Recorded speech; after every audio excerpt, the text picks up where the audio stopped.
নমস্কাৰ, মই আছোঁ যোৰহাটৰ দহাবৰা চুকত আৰু মোৰ কাষতে যিগৰাকী ব্যক্তি বহি আছে তেওঁৰ বয়স হৈছে 105 বছৰ আৰু তেওঁ কোনো সাধাৰণ ব্যক্তি নহয়। তেওঁ এজন মুক্তি যুঁজাৰু আছিল। ইণ্ডিয়ান ফ্ৰীডম ষ্ট্ৰাগলত তেওঁ যথেষ্টখিনি বৰঙণি আগবঢ়াইছিল। তেওঁ মহাত্মা গান্ধীৰ পৰা আৰম্ভ কৰি জৱাহৰলাল নেহৰু যেতিয়া অসমলৈ আহিছিল তেওঁলোকৰ লগত থাকি কাম কৰিছিল। মহাত্মা গান্ধীয়ে যেতিয়া যোৰহাটত হৰিজন নামঘৰটো প্ৰতিষ্ঠা কৰিছিল তাতো তেওঁ লগত থাকিছিল আৰু সেই মহান ব্যক্তিগৰাকী মোৰ ছাইডত আছে বৰ্তমান। আৰু আজি 78 ইণ্ডিপেণ্ডেন্স ডে উপলক্ষে মই তেওঁক লগ কৰিব আহিছোঁ। আমাৰ অনুষ্ঠানটো প্ৰজেক্ট হিউমেনিটিৰ ফালৰ পৰা তেওঁক সৰুকৈ এখন চাৰ্টিফিকেট আমি দিবলৈ আমি কোনো যোগ্য নহয়, কিন্তু তথাপিও তেওঁক আশীৰ্বাদ বিচাৰিহে আমি তেওঁৰ ওচৰলৈ আহিছোঁ। আৰু যিহেতু তেওঁৰ বয়সো হৈ গৈছে আমি বৰ বেছি আমনি নকৰোঁ তেখেতক। দুই এটা সৰুকৈ কথা পাতিবলৈ চেষ্টা কৰিম, কাৰণ তেওঁৰ মুখৰ পৰা কিবা এটা শুনাটো আমাৰ জেনেৰেশ্যনটোৰ কাৰণে এটা বহুত ডাঙৰ কথা। চ' দাদা নমস্কাৰ। নমস্কাৰ ছাৰ। হয়, গাটো ঠিকে আছে আপোনাৰ? গাটো আপোনাৰ ঠিকে আছে? আপোনাৰ গাটো ভাল? ঠিকে আছে। হয় হয় হয় হয়। আপোনাৰ লগত কেইটামান কথা পাতিবলৈকে আহিলোঁ। আপোনাৰ লগত কেইটামান কথা পাতিবলৈকে আহিছিলোঁ। হয়, ব্ৰিটিছৰ যেতিয়া আণ্ডাৰত আছিল তেতিয়া মহাত্মা গান্ধী আহিছিল যোৰহাটলৈ। আপুনি লগ পাইছিলনে? মহাত্মা গান্ধীক লগ পাইছিলনে? হয়, মহাত্মা গান্ধীক লগ পাইছিল নে আপুনি? লগ পাইছিল? মহাত্মা গান্ধীক লগ পাইছিলোঁ। হয়,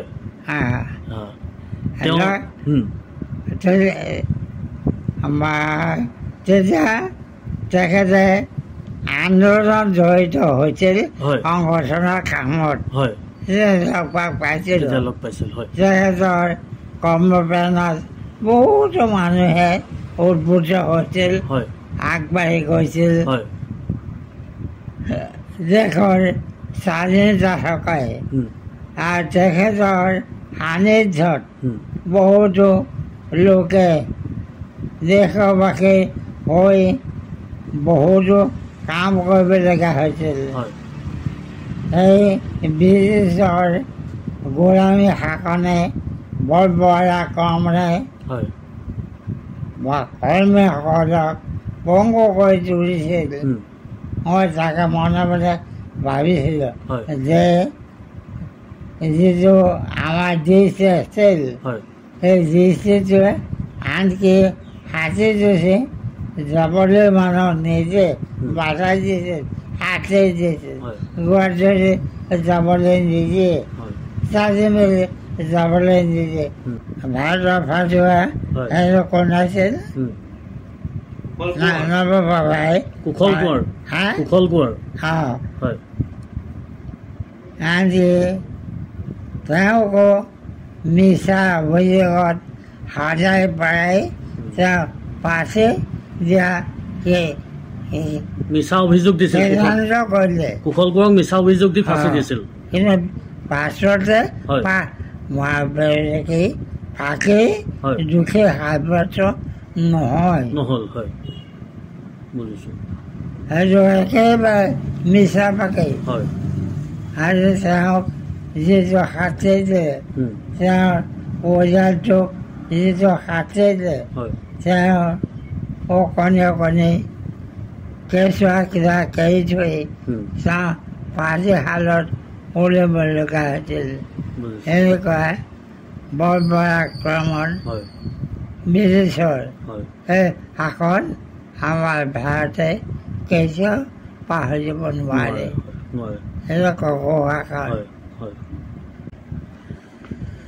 তেখেতৰ বহুত কথাই মনত আছে।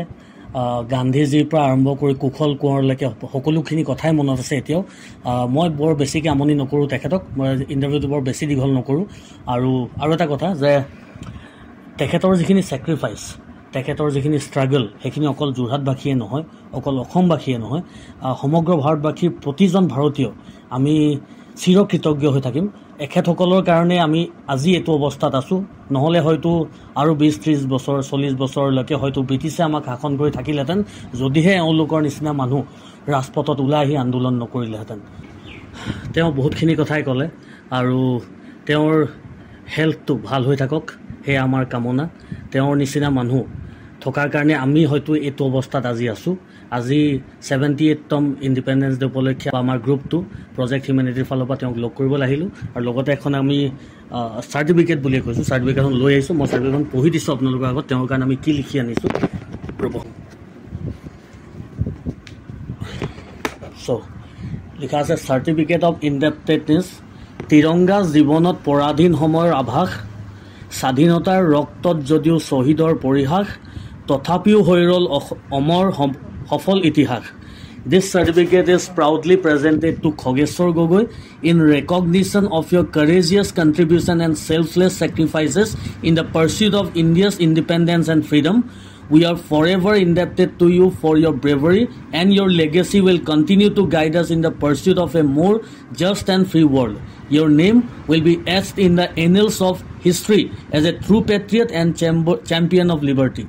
Presented on 15th August 2024 on behalf of Project Humanity Jorhat. Sir, এখন আপুনি লওক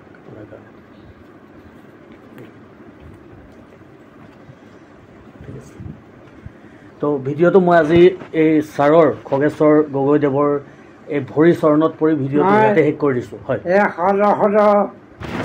আশীৰ্বাদ আপোনালোকৰ পাইছোঁ তাৰ কাৰণে অশেষ কৃতজ্ঞতা আৰু ধন্যবাদ মই যাচিলোঁ মোৰ হৃদয় ভালা মৰম যাচিলোঁ ধন্যবাদ ধন্যবাদ থেংক ইউ ছ' মাছ